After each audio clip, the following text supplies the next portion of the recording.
Have you ever had someone in your life who always sounded polite, but left you feeling small? Maybe they never yelled. They never slammed doors or raised their voice. But somehow, you still walked away feeling like you were the difficult one. It's confusing, isn't it? Because it doesn't look like control. It looks like I'm just trying to help. It sounds like I only want what's best for you. It shows up as smiles, soft voices, and concern that's just a little too heavy. But here's the truth. Just because someone controls you nicely, doesn't mean it's not control. And it doesn't mean they respect you. Real respect feels like freedom. It feels like someone trusting you to make your own decisions, even if they do it differently. Real love says, I'm here no matter what you choose. Not, I'm only here if you do what I want. Let's be honest. Sometimes the most controlling people are the ones who never raise their voice. Especially in families. Especially in romantic relationships. Especially when we're older, and people assume we're too fragile, too set in our ways, or too soft to push back. I hear this all the time from women over 60, he's always been calm and polite, but somehow I feel like I'm always being managed. Or, my daughter never argues. She just makes me feel guilty until I give in. It's a quiet kind of power play. And it can wear you down. Like when your partner gently reminds you for the 5th time that you shouldn't be spending money on yourself. Or when they smile and say, "Are you sure you want to wear that?" as if it's just a casual comment, but it lands like judgment. Or when your adult son calls you sweetheart while explaining why you really should babysit again this weekend, even though you're exhausted. These moments don't always look toxic on the surface. In fact, sometimes the people around you will say, "Oh, he's so thoughtful," or "You're lucky, at least she's not yelling." But inside, you're shrinking. Here's how you know the difference. If you feel like your opinions are quietly erased. If you second-guess yourself more after talking to them. If you feel like you're always being handled, not heard. That's not respect. That's control, with a pretty face. And the danger is, it makes you question your own feelings. Because there's no scene. No obvious drama. You tell yourself, maybe I'm being sensitive. You want to believe they mean well. And maybe part of them does. But intent doesn't erase impact. And when someone's niceness is used to slowly bend you into shape, to keep you small and obedient, it's not love. It's manipulation dressed in manners. You deserve more than that. You deserve to be seen as a full, whole, wise adult who's allowed to make decisions, even if they're messy. You're allowed to say no. You're allowed to take up space. Let me tell you about a woman I worked with, let's call her Elaine. She was in her late 60s, had raised 3 kids, helped her husband build his business, and taken care of everyone around her for decades. Her husband never yelled. Never cheated. Never even argued. But every time she brought up something she wanted, like a new class, or a girl's trip, or even repainting the kitchen, he'd sigh. Not angrily. Just disappointed. He'd say, "I thought we agreed to keep things simple." Or, "That's just not really you, Elaine." And she'd drop it. Over time, she stopped asking. She told me, "I don't know when I stopped having opinions. I thought we were just being peaceful. But now I feel invisible." That's the thing. It doesn't feel like abuse. But it chips away at your identity. If this is resonating with you, please know, you're not imagining it. And you're not ungrateful or dramatic for noticing the way someone gently tries to control you. The absence of yelling doesn't mean the presence of respect. It's okay to want more than polite control. It's okay to want freedom, real freedom, inside your relationships. And it's never too late to get it. When someone controls you in a calm, sweet voice, it's hard to call it out. You feel like you'd look ridiculous saying, "Stop trying to control me," when they just said something like, "I'm only saying this because I care." But care doesn't mean control. And love doesn't mean slowly shaping someone into who you want them to be. Let's talk about how this kind of quiet control shows up. It's not just romantic partners, it happens with grown children, siblings, even coworkers.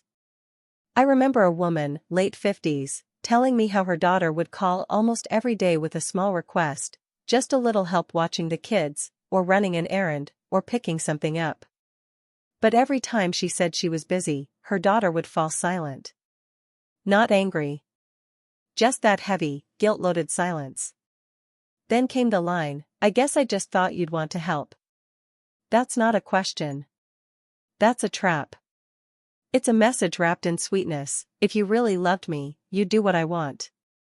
But love doesn't require obedience. It never has. Real love allows room for your needs, too. Real respect doesn't vanish the moment you say no. And if every time you assert yourself, even gently, you're met with guilt, distance, or quiet disappointment, that's not love. That's control. A lot of women over 60 are finally waking up to this. We were raised in a culture where being nice was the highest virtue. We were taught to smile, keep the peace, put others first, and never make waves. So we tolerated things we shouldn't have. We stayed quiet when our opinions were dismissed. We bit our tongues to avoid causing a scene.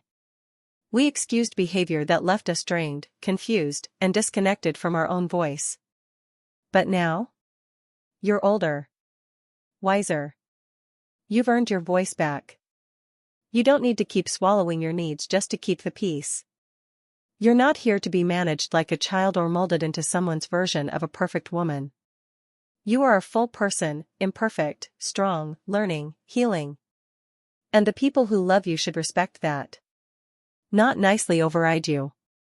Not quietly steer you back into line. Let's pause here and talk about boundaries. Because when people control you with kindness, setting boundaries feels mean. You might think, but they didn't do anything wrong, they were just trying to help. Or, I don't want to hurt their feelings. But boundaries aren't punishments. They're not rejections. They're protection. You can say, "I know you mean well, but I need to make this decision myself." Or, "I hear your concern, but I've got it covered." Or even just, "No, thank you. I'm not available for that right now." You don't have to explain. You don't have to defend your choices like you're on trial. You're allowed to live your life without being managed. And if someone withdraws their affection when you start asserting yourself? If they suddenly go cold or say things like, "You've changed," or "You used to be easier to talk to," that's a red flag, not a reason to back down. You're not being difficult. You're being real. And the people who truly love you will adjust. They might not like it at first, but over time, they'll either respect your boundaries, or reveal that they only liked you when you were easy to control. Either way, you're standing in your truth. And that's powerful. So many women I talked to say they didn't even realize they were being controlled, because it never looked like the stuff we see in movies. No shouting. No slamming doors. Just little digs. Quiet corrections. Constant helpful suggestions. And that's what makes it so tricky. It hides behind smiles. It wears the mask of caring. But here's the difference: real care listens. Real care respects your no. Real care sees you, not who they want you to be. If someone only supports you when you're doing what they want, that's not support. That's a leash. And you don't need to be on anyone's leash. Not at 60. Not at 70. Not ever. You are not too old to speak up. You are not too set in your ways to change. You are not too much for wanting your own space, your own voice, your own peace. If something feels off, even if it's dressed up in good intentions, trust that feeling. You don't have to wait for it to get worse before you take your power back. You can start with small steps. Tiny no's. Clear phrases. And most of all, with self-trust. Sometimes the hardest part isn't even saying no, it's sitting with what comes after, the guilt, the second-guessing, the voice in your head that says, "Maybe I was too harsh. Maybe I should have just let it go." But here's what I want you to remember. That guilt? It's not coming from your values, it's coming from your conditioning. You were trained to feel bad when you didn't please someone. Especially if you're a woman over 60, you were probably raised to be agreeable, selfless, and accommodating. You were praised for being easy to get along with. But none of that taught you how to be true to yourself. You don't owe anyone a yes just because they asked nicely. You don't have to feel bad for disappointing someone who expected you to put their comfort above your truth. Disappointment is not the same thing as disrespect. Someone might be disappointed, but that doesn't mean you did something wrong. You're not responsible for managing other people's emotions. Especially when those emotions are used to steer you. There's a difference between love and control. And it's subtle, especially when the control is polite. It shows up as advice you didn't ask for. Comments that sound like compliments, but leave you feeling small. Expectations disguised as concern. Worry that's really about keeping you in line. And the more aware you become, the more you'll start to see it. That feeling in your chest when someone suggests something, and you suddenly feel backed into a corner, that's your body saying, this isn't respect. That heaviness when you speak up and they suddenly go quiet, that's emotional withdrawal as a tactic. That pressure to make them feel better, even when you're the one feeling hurt, that's a reversal. That's control. And I know it's tempting to tell yourself, they don't mean it, or they were just raised that way. But here's the truth, intention doesn't cancel impact. You can love someone and still say, this behavior isn't okay with me. You can be compassionate and firm. You can be forgiving and set boundaries. You can care deeply without giving up your own center. You may lose a few people when you stop being easy to manage. That's real. Some relationships will shift. Some will fade. But what you gain is peace, space, freedom, and the ability to finally hear your own voice without all the noise. That's what this stage of life can be about, not shrinking to stay liked, but expanding into who you really are. You've spent enough years editing yourself to keep others comfortable. Now is your time to stop apologizing for taking up space. Now is your time to say, I love you, but I will not disappear for you.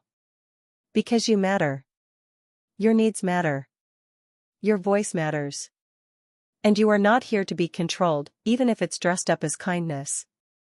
If you've ever felt alone in this, like no one else sees what you see, I want you to know, you're not crazy. You're not too sensitive. You're not imagining things. You're waking up. You're becoming more aware. More connected to yourself. More clear on what real love actually looks and feels like. And that's something to be proud of. You deserve relationships that feel safe, honest, and equal. You deserve respect that isn't conditional. You deserve to live the rest of your life feeling free, not managed. So if this video touched something inside you, I invite you to share your experience in the comments. There's healing in being seen.